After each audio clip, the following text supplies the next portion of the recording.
നീലത്താമര അത് കഴിഞ്ഞ് ഒരുപാട് ക്യാരക്ടർ റോൾസ് കാര്യങ്ങളൊക്കെ ചെയ്തു വന്നെങ്കിലും മെഷീൻസിൽ കംപ്ലീറ്റ് ഒരു ചേഞ്ച് ഓവർ മേക്ക് ഓവർ ആയിരുന്നു. എങ്ങനെ ഉണ്ടായിരുന്നു എക്സ്പീരിയൻസും കാര്യങ്ങളും, എങ്ങനെ സ്വയം വിലയിരുത്തുന്നു? മിഷൻസി എനിക്കെന്നും ഒരുപാട് പ്രിയപ്പെട്ട മുഹൂർത്തങ്ങൾ നമ്മുടെ ജീവിതത്തിൽ എപ്പോഴും ഉണ്ടാവാറുണ്ട്. പക്ഷേ മിഷൻസി വളരെ പ്രിയപ്പെട്ടതാണ്. കാരണം ഞാൻ ചെയ്യാത്ത തരത്തിലുള്ള ഒരു വളരെ ബോൾഡായുള്ള ഒരു ക്യാരക്ടറാണ്.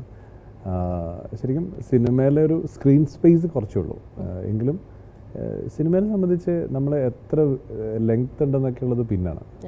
വരുന്നൊരു സിറ്റുവേഷൻ അല്ലെങ്കിൽ ആ ക്യാരക്ടറിൻ്റെ ഒരു ഡെപ്താണ് പലപ്പോഴും.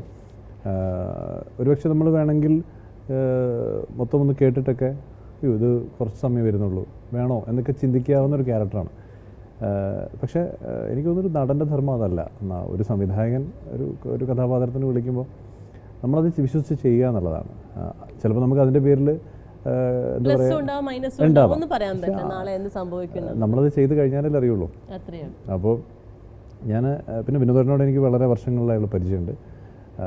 ഷിക്കാർ എന്ന് പറയുന്നത് എൻ്റെ ഒരു രണ്ടാമത്തെ മൂന്നാമത്തെ സിനിമയൊക്കെയാണ്.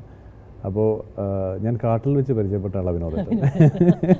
നാട്ടിൽ വെച്ചൊക്കെ നമ്മൾ ഒരുപാട് പേര് പരിചയപ്പെട്ട ഷിക്കാറിൻ്റെ ലൊക്കേഷൻ അറിയാലോ, നമ്മൾ ഈ കോതമംഗലം ഭാഗത്ത് കാടിനുള്ളിൽ ഈ പുലിമുരുകനൊക്കെ നമ്മൾ അവിടെ തന്നെയാണ് ഷൂട്ട് ചെയ്തിട്ടുള്ളത്.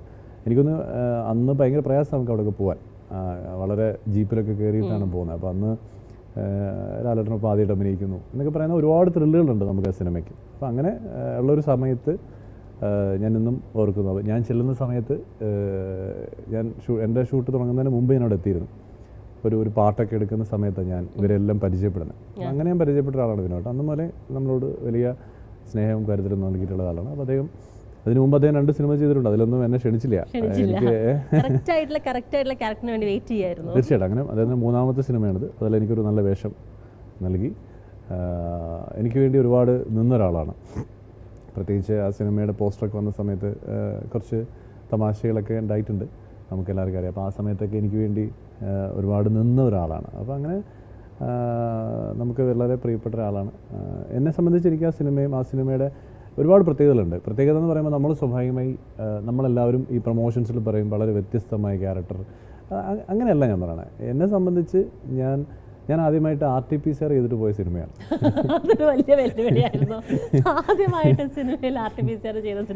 അതായത് നമ്മൾ കോവിഡൊക്കെ വന്നതിന് ശേഷം ആദ്യമായിട്ടാണ് ടെസ്റ്റ് ചെയ്തിട്ട് പോകുന്നത് ഒരു സിനിമയിൽ അഭിനയിക്കാൻ. കാരണം അത് നെഗറ്റീവ് ആയാലേ നമുക്ക് അവിടെ കൺഫേം അല്ലെങ്കിൽ ചാൻസ് പോവുക എന്നൊക്കെ പറയുന്ന ഭയങ്കര രസകരമായ മുഹൂർത്തങ്ങളുണ്ട്. പിന്നെ ഒരു നല്ല ലൊക്കേഷനായിരുന്നു, വളരെ ബ്യൂട്ടിഫുള്ളായ ഒരുപാട് നല്ല മുഹൂർത്തങ്ങൾ ആ സിനിമയിലുണ്ട്.